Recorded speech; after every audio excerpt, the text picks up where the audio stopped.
Hey guys, it's Matt Lewalk, and today we're going to be talking a little bit about Premodern. Again, can you believe it? Talking about Premodern again on this channel. It's almost like that's all I've been talking about the last month or so.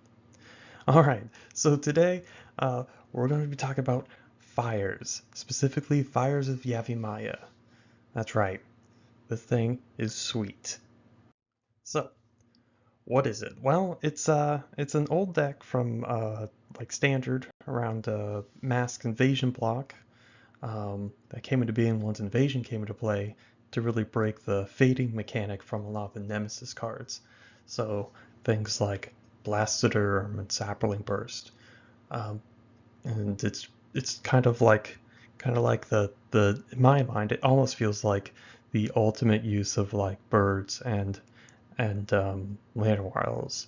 Whereas, like, people, you played these cards in Type 2 before, or Standard, uh, where, like, they're ramping out stuff, making you skip a turn, or ramping you had a turn, going from 1 to 3, or instead of on turn 3, you're playing 4 drops, things like that. And obviously, Birds is really good at color fixing and stuff, which certain decks from standard formats have shown that, being able to splash a ton of colors is pretty great, and easily be able to do it and ramp you is awesome. So, I mean, although I guess I don't really need to tell you how good Birds of Paradise is. I don't. I think most people that watch my channel have a little bit of a better grasp on stuff. At least that's what I like to imagine. Anyways, um, and so what it does is basically just bam, ramps out big fatties, just play tons and tons of fatties, and it's really good because not only are you playing the fatties, but if you have fires out, they have haste, and so that totally changes the dynamic of things, and like deck totally plays a little bit differently than what you would expect. And though sometimes like you think, oh, this, how does this deck even work? Like people just get, all their stuff countered, like whatever, like who cares? Well, it's not always the case, especially because the deck plays Rished Import, and it's probably the best card in the deck. Fires is really good and makes the deck even function or be a thing, but Rished Import is, gosh, the card is so good, and you play it a little bit differently in this deck. Because, like, normally, like, say you were playing Port and Goblins, you'd use it during their upkeep or whatever, just to tap something down, to slow them down a little bit or whatever. Um, in this deck, you use it more specifically, like, you'll use it, during their turn to turn off sweepers and stuff, of course, but you'll tap down blue mana so they won't be able to obviously counter your stuff. So end of their turn, you'll tap something. Your turn, you'll tap something else, and then you'll just drop your fatty. Um, uh, when playing this deck recently, I've play testing it a little bit. It's strange how much better Richard Import is when I first played this deck, which was, gosh, well, I don't know, a long time ago, a long time ago, when I first started playing Magic. Yeah, which is, yeah, so that's one of the other reasons why I'm doing this, because this is sort of like a deck that was probably my first real sort of like tournament caliber deck, and not just like jamming pre-constructed decks against people and stuff with their much better collections and things like that. I think Fires was like the one thing, you know. Yeah, I remember going to school and then during lunch break going to the library and then just being like, yeah, look at these sweet things. I got this Fires Yavimaya and this Blastoderm, and it's just like beating up on nerds. It was great. Should have been a crime, but that's okay. It was fun. Everyone had fun. It was sweet though. It was interesting. Um, anyways, so the deck, it looks kind of like a mid range deck, but it's really an aggro deck through and through. Like obviously the casting costs are like 4 mana, 5 mana. These are casting costs you would see in like a mid range style deck, but it's definitely can actually kill on the fourth turn. So I mean, it's definitely not slow and not a slouch. So yeah, you got to be careful. Don't just think you can just dirtle around and grind against it or whatever and like win that way, because that's not often always gonna work. This deck like is really good because like even in like the late game, like everything you draw is live. Like I mean, with the fires in play, of course. Like it's just draw a fatty, play it, swing for a bunch. Next turn untap, draw a fatty, play it, swing for a bunch. So what does this look like? Well, it looks like this. And I mean, nothing. I mean, if you're familiar with fires, this isn't too strange. I made my own adjustments, and yeah, most of the stuff should be familiar. Most of it's like, you're gonna play your 4 fires, you're gonna play your 4 sap bursts, you're gonna play some number of FTK, 2 to 4 ish. Um, Obviously, Blastoderm, Birds, Llanowars. Your mana base is actually a little bit better because you get to play Wooded Foothills, which is pretty sweet. Um, and like I said, made some of my own adjustments. Let's see, in the sideboard, uh, pretty much you're mostly just concentrating on the combo and control decks. Uh, nothing too wonky there. I mean, pretty much if you play this format, you're gonna be seeing a lot of Tormod's Crypts and Naturalizes. Um, Even stuff like Boil. I chose Boil over Pyroblast. I think it's probably just a little bit better. Um, it lets you play a big threat at their end of turn. It supports the mana denial with Dust Bowl, which I think is a pretty important card too. Um, that kind of thing. You have Sylvan Library, which is, I mean, it's Sylvan Library. It just seems so weird that I can actually play Sylvan Library in my Fires deck. I'm just like, this is blowing me away. It's kind of crazy, kind of crazy. Um, well, this is a sweet format. Boy, I'm excited. I love Sylvan Library. Oh boy. All right. So there's a couple different differences specifically. Oh, one sec. Sorry, all this talking made me got to drink my coffee. It's early in the morning for me, so I got so much to do, but I figure I might as well get this thing done and out of the way before I watch my anime and then do important stuff. All right. Well, the anime is important, but okay. All right. So first off, no lightning bolt. No lightning bolt. I do play a bolt, but it's firebolt.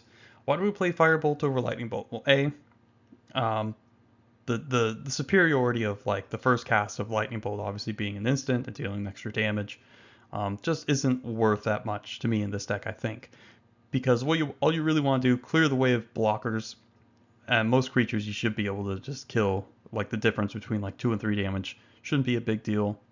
Most aggressive decks will be able to kill like whatever particular guy. And then of course late game you can flash it back and kill another thing. Or like on the same turn, if you have 6 mana, you can cast it, kill something, and then flash it back and kill another thing. Or do damage to them and kill their dork or something like that. So it gives you more flexibility. It gives this deck something to do with its mana um, at in the late game, which is really important because obviously you're playing tons of mana, 25 lands, eight birds, or 4 birds and 4 elves, so eight mana rampers. Um, so being able to use your all this excess mana effectively, I think, is pretty important. No River Boa. This deck doesn't really need 2 drops. You really want to go from 1 to 3. Um, and River Boa just doesn't do a very good job of that. You're playing all these cards that really support you drawing a ton, or excuse me, drawing. Ugh, words are hard this morning. Okay, you play a lot of cards that ramp you up, and so you want your card quality to be a lot better. So when you do finally play something, if you're spending like basically, you got all these lands and then your 2 mana ramp bird thingies, and you're like, bam, I want to play a sapling burst. You want to play something big you need payoff cards basically. And Riverbow is not a payoff card. It's better in the other weenie aggressive rush decks. Um, Here it just doesn't really do enough.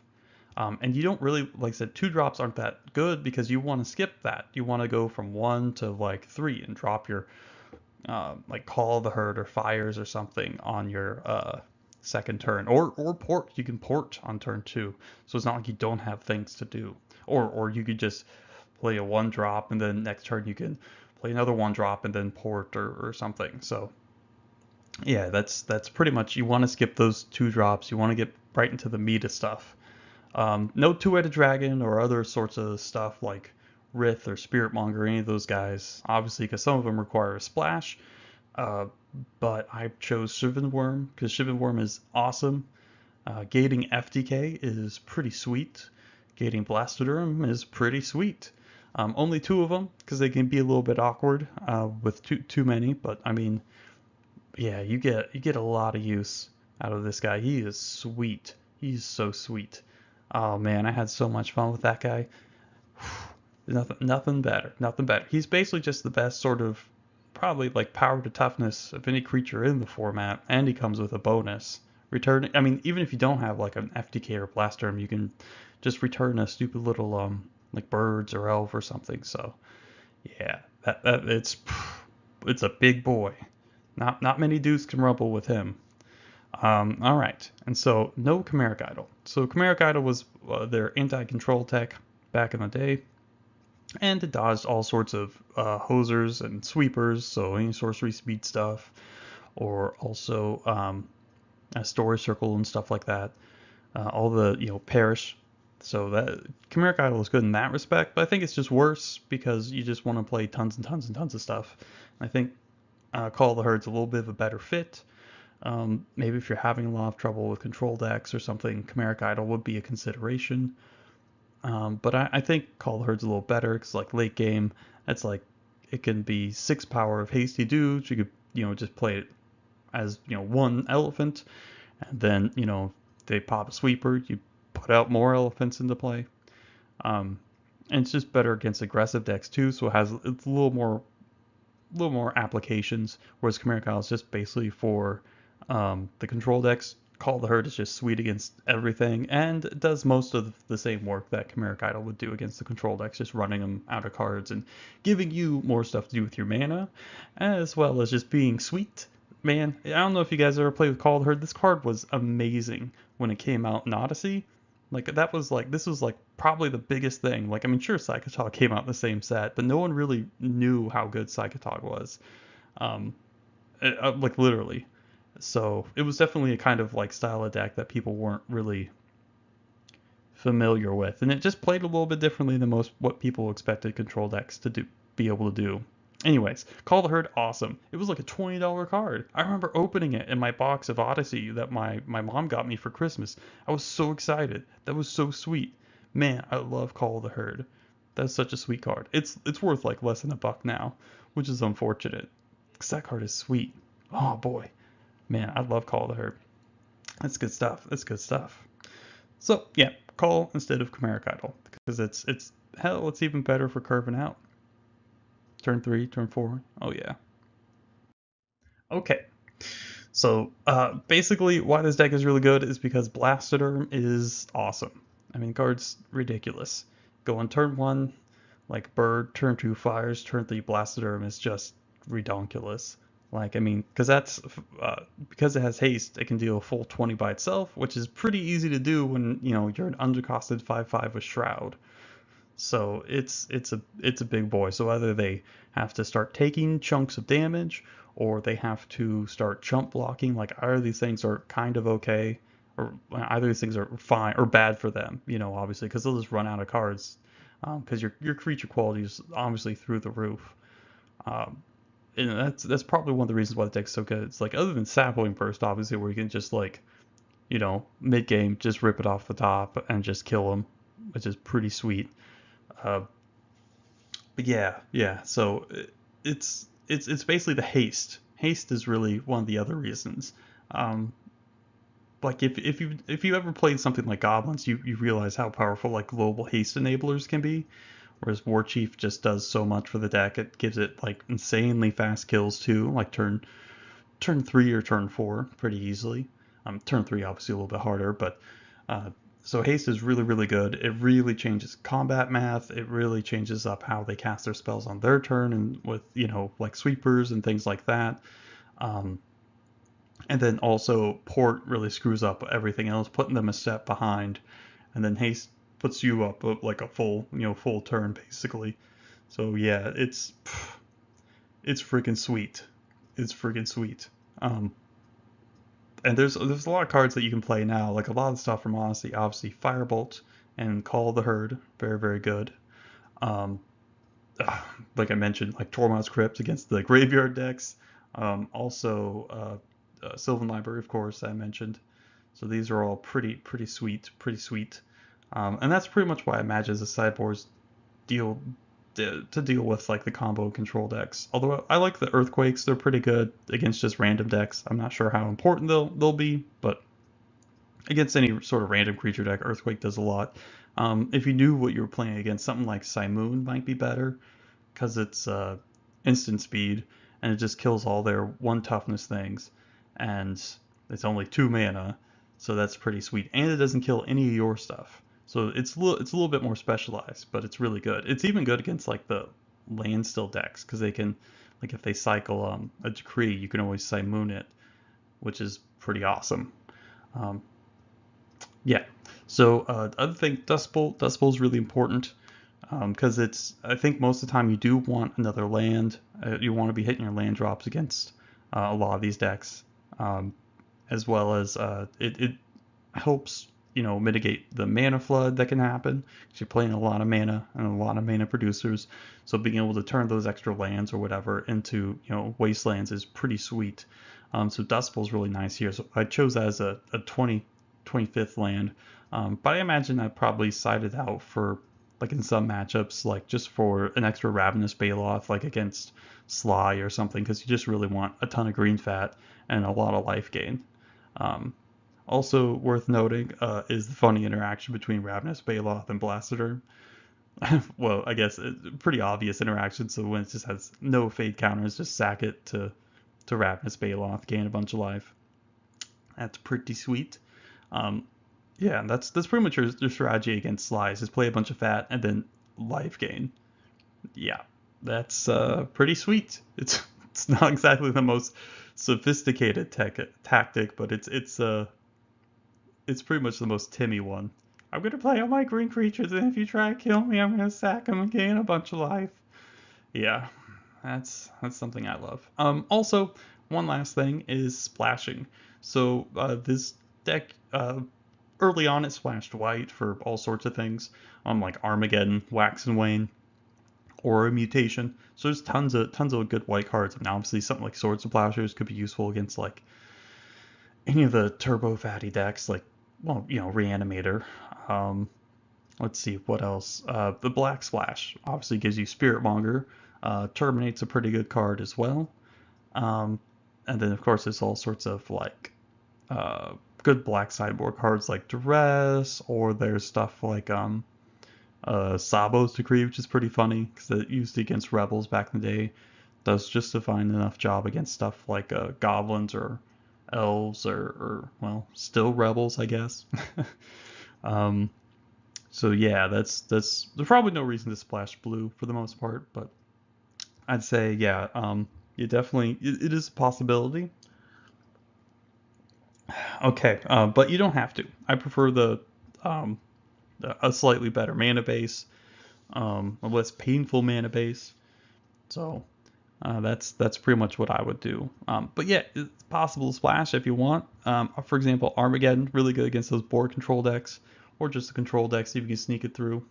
Um, yeah, yeah. So there's a little bit you could do with it. Um, oh, also I forgot to mention there's all these battle mages and stuff like Thornscape Battle Mage and the was it Thunderscape was the red one with the black and green kickers and stuff. Those cards are pretty sweet too. Definitely pretty awesome. I don't know if I would want to play them. I mean, I don't know. I wouldn't even really know where to put them. I think I'd rather, just play stuff like Ravenous Baloth and another FTK or something. But those cards are pretty sweet. They give you a lot of utility. They can answer artifacts and enchantments in the main deck. Maybe throw a little bit more damage around, but I think I'd rather just have the power, just the pure power of FTK and Ravenous Baloth and stuff. So, but that's pretty much it, guys. Nothing too wonky. Pretty much the same kind of fire stack if you're familiar with them. You're not really gonna be, oh man, what's this? Um, so yeah, it's pretty sweet. So thanks for stopping by, guys, and have a great day.